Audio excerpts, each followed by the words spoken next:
Bab 149. Altar melakukannya dengan lembut. Altar yang barusan mengutarakan isi hatinya, bahwa ia telah merencanakan untuk mempertemukan Velti dengan ibunya. Seketika wajah Velti sedikit gelisah dan di balik wajahnya ada sebuah makna keraguan. "Kamu kenapa? Apa ada yang salah dengan perkataanku?"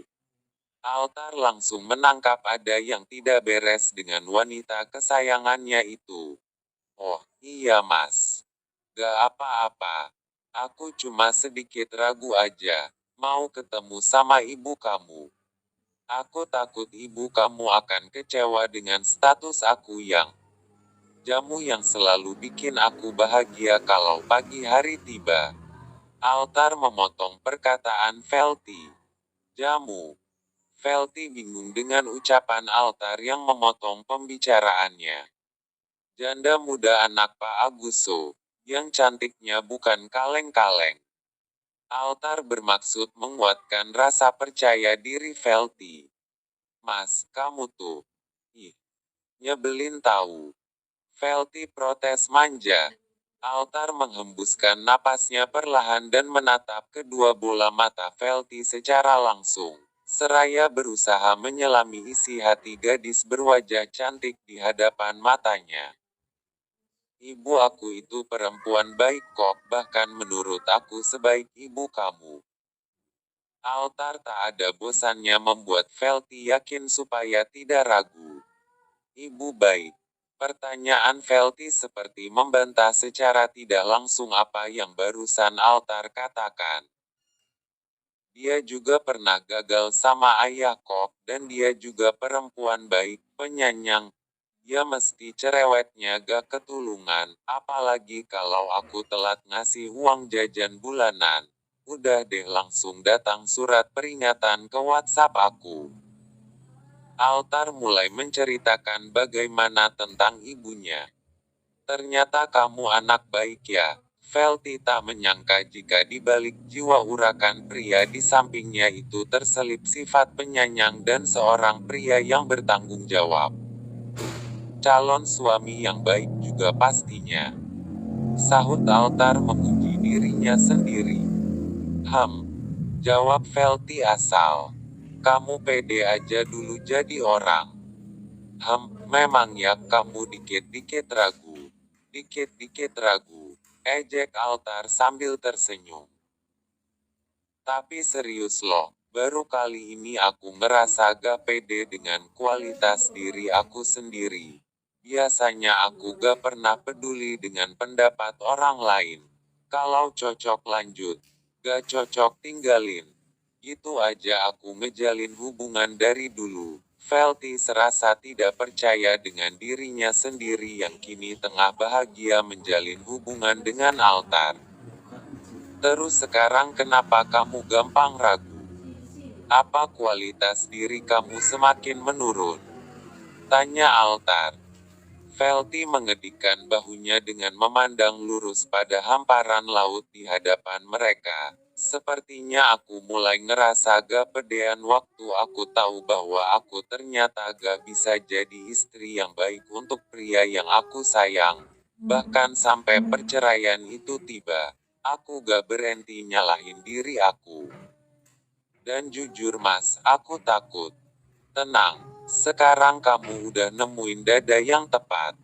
Altar memotong pembicaraan wanita yang ia sayang itu. "Maksudnya?" Velti kebingungan, bahkan sampai mengerutkan keningnya. "Karena aku yakin, kamu adalah tulang rusuk aku yang hilang. Dan akhirnya aku temukan kembali." Gombal. Wajah Velti kembali hangat, bahkan telinganya terasa panas setelah mendengar ucapan pria yang telah berhasil memiliki hatinya itu. Waktu begitu cepat berlalu. Mentari yang tadinya menyejukkan mata kini mulai menyilaukan mata keduanya. Bahkan cahayanya kini sudah hampir berada tepat di atas kepala mereka. Artinya hari mulai mendekati jam makan siang saat itu. "Mas, udah siang nih. Balik yuk, aku lapar." Ajak Velti kepada altar. Ya udah, ayo kita ke villa. Aku juga udah mulai lapar nih. Altar mengulurkan tangannya, membantu Velti bangun. Velti hanya tersenyum. Keduanya pun kembali menaiki motor matic menuju ke restoran yang ada di villa tersebut. Meski hari sudah siang, namun udara di tempat itu masih terasa sejuk. Ditambah lagi hembusan angin laut yang kencang terus menerpa tubuh mereka. Villa berkonsep rumah panggung itu terletak di dekat area pesawahan. Namun jarak dengan pantai pun tak begitu jauh. Bisa dicapai hanya dengan berjalan kaki.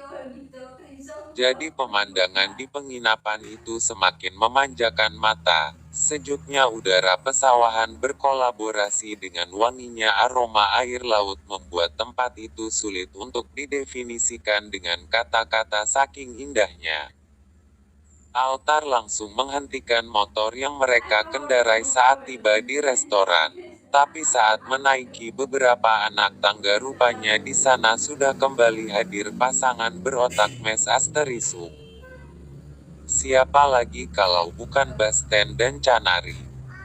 Hei, sini kalian. Ajak Canari saat melihat kedatangan Altar dan kakaknya. Untuk saat ini hanya ibu hamil yang menyapa, soalnya Basten sedang pergi ke toilet. Dasar calon adik ipar On. Kemana-mana, pasti batang hidungnya selalu muncul.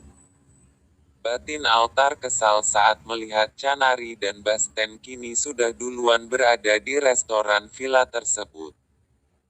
Tanpa basa-basi, mereka pun langsung menghampiri meja tempat Canari berada.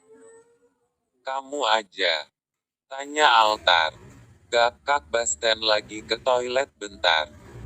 Sepertinya ibu hamil itu tak terlihat terkejut melihat kedatangan mereka.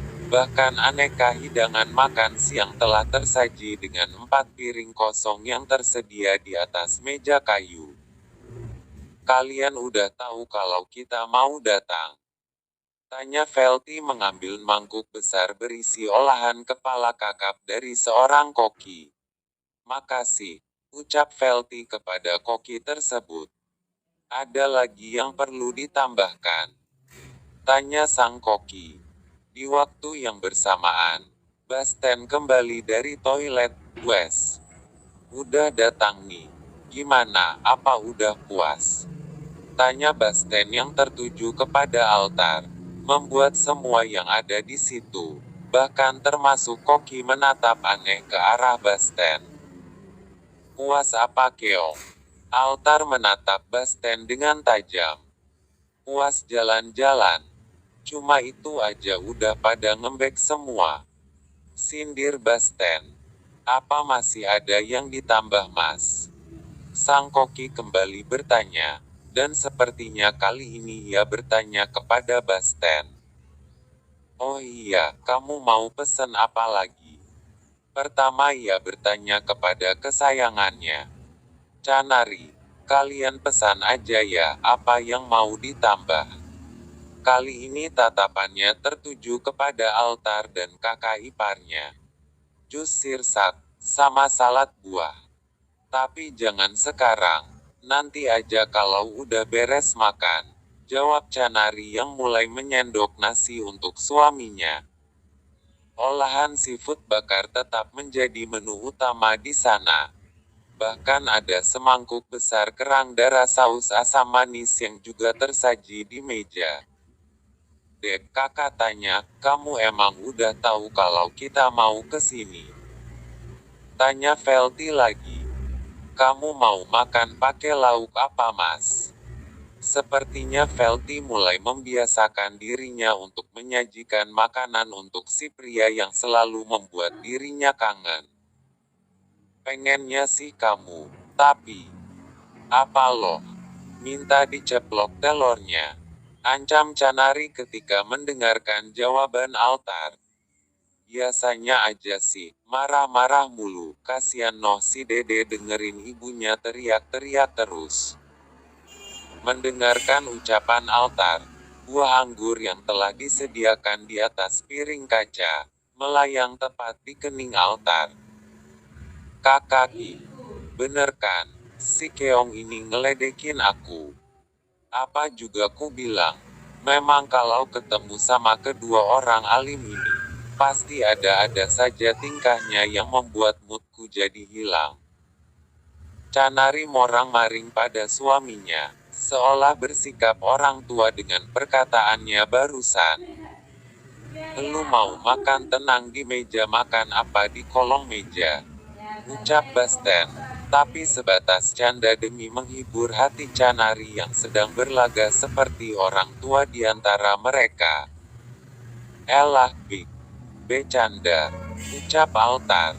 Semilir angin yang sejuk membuat siapapun ingin memejamkan mata. Ditambah lagi perut yang baru saja terisi penuh membuat mata Altar semakin ingin sekali terpejam. Mungkin ada baiknya ia tidur sekejap, sambil menunggu Velty yang kini sedang membersihkan diri.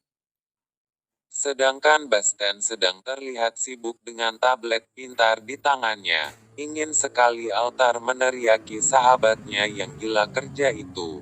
Tapi sayangnya tenaga tak cukup kuat, sebab kini matanya mulai terpejam. Pikirannya yang tenang membuat Altar mudah sekali terpejam. Hingga sebuah tangan melingkar di atas perutnya. Terasa sekali ada tubuh yang mendesak merangkul erat dirinya. Altar segera membuka mata. Meski ia telah menduga siapa yang telah melakukan itu, tapi Altar harus memastikannya secara langsung. Dan benar seperti dugaannya, Velty tengah memeluknya erat sambil memejamkan mata, seolah ingin ikut beristirahat bersama. Dek. Altar mengguncang tubuh Amora agar bangun. Oh, sungguh ini sangat tidak baik untuk imannya yang lemah, Dek. Panggilnya sekali lagi, karena sepertinya Velty malas membuka mata. Sama seperti dirinya tadi. Mungkin Velty pun ikut mengantuk, dan hanya ingin memejamkan mata. Karena tak mungkin Velty menginginkan apa yang sedang ia inginkan saat ini. Pindah ke dalam aja. Kalau kamu mau tidur mending di dalam aja, ada satu kamar lagi yang kosong.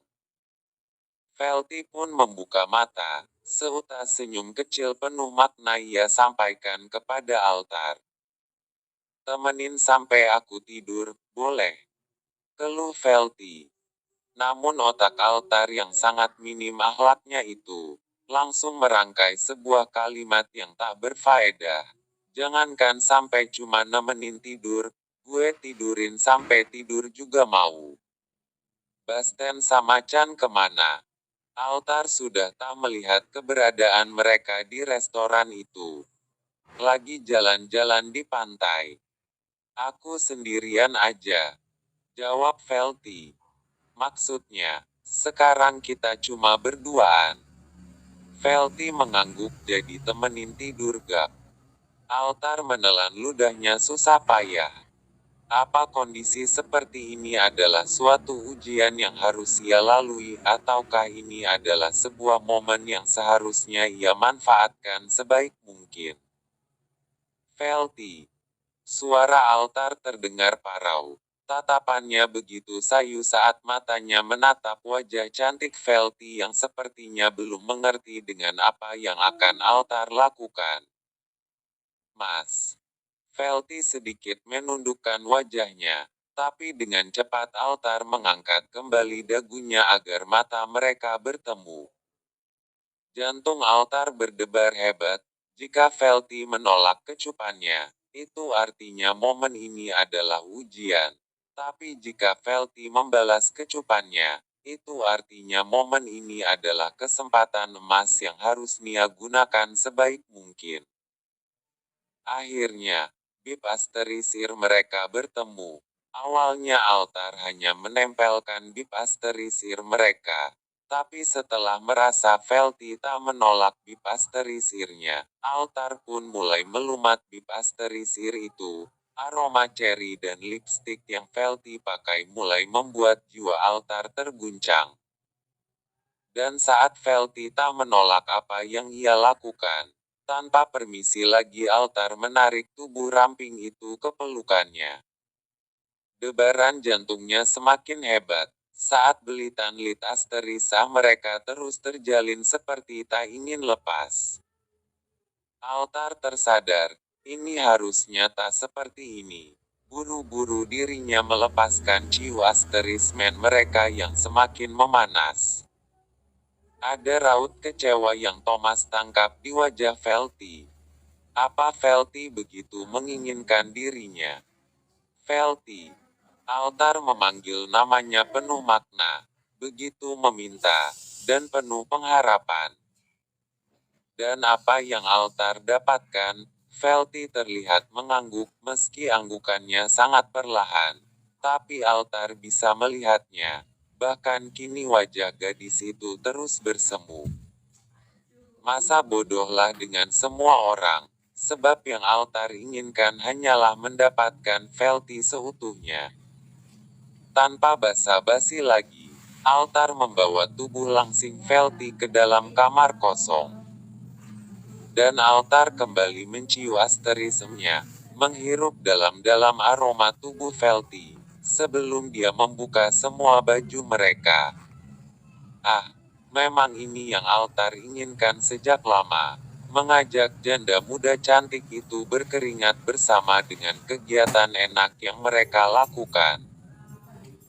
Wanita cantik itu yang telah lama tak disen asteristu, ia terus saja mengeluarkan suara-suara asing yang begitu menggah asteris irakan tiap kali altar memberikannya sentuhan yang memabukkan, membuat altar makin liar saja melakukan apa yang seharusnya ia lakukan pada tub asteris wanita cantik itu. Velty nampak menikmati apa yang ia lakukan. Bahkan saat altar tanpa permisi menguasai kedua gunung mulus miliknya, Velty hanya mendeasterisa dengan mata terpejam. Bisa altar lihat dengan jelas jika Velty pun sama menginginkan dirinya. Dek, panggil altar agar mata perempuan itu menatap matanya. Karena saat itu altar telah berhasil melucuti semua paka asterisian yang menempel pada tubuh mereka. Aku masuk. Pria tampan itu izin sebelum memasuki area yang sebenarnya masih terlarang bagi dirinya. Lagi-lagi Velty hanya mengangguk pelan, entah salah makan apa perempuan kaku itu tadi siang. Atau jangan-jangan makanan atau minumannya telah dicampur dengan obat perangsang terjadi seperti di sinetron-sinetron itu. Dan sepertinya altar tidak peduli, ia sudah sangat telan asteris yang dan tidak ingin mengakhiri acara romantis itu. Dek izin ya. Altar kembali meminta izin kepada pemilik pulau yang belum banyak pelindungnya itu. Dan lagi-lagi Velty mengangguk, akhirnya altar membuka kaki gadis itu dengan perlahan. Bagaimanapun kesannya, altar awalnya harus baik-baik dan pelan-pelan melakukannya dengan penuh kehati-hatian. Seenak mungkin. Itu pasti. Dan perlahan pedang milik pria tampan itu mulai memas asteris uki pulau milik Velty. Namun karena sudah agak lama tidak pernah diganggu, altar merasa kesulitan membenamkan pedangnya karena pulau itu masih terasa sempit. Namun setiap sentuhan pedang, Velty hanya mampu mengeluarkan kata-kata desa asterisan dengan mata yang terpejam. Perlahan altar berusaha membuat pulau itu mengeluarkan keringat ken asteristalnya. Akhirnya pedang yang berukuran G asteris D dan panjang itu berhasil terbenam di dalam pulau milik Velty. Wajah cantik Velty yang sedang menggigit bibir bawahnya, membuat altar semakin menekan pedangnya dalam-dalam. Setelah beberapa menit altar bermain-main dengan pulau milik wanita cantik itu, akhirnya Velty meminta altar untuk mempercepat ritme permainannya. Dan akhirnya titik 5 asteriskes yang dinanti-nantikan menyambut kedua harta milik mereka. Ah, desa asteris Hanvelti sambil menggenggam erat-erat rambut altar. Lanjut ke bab berikutnya.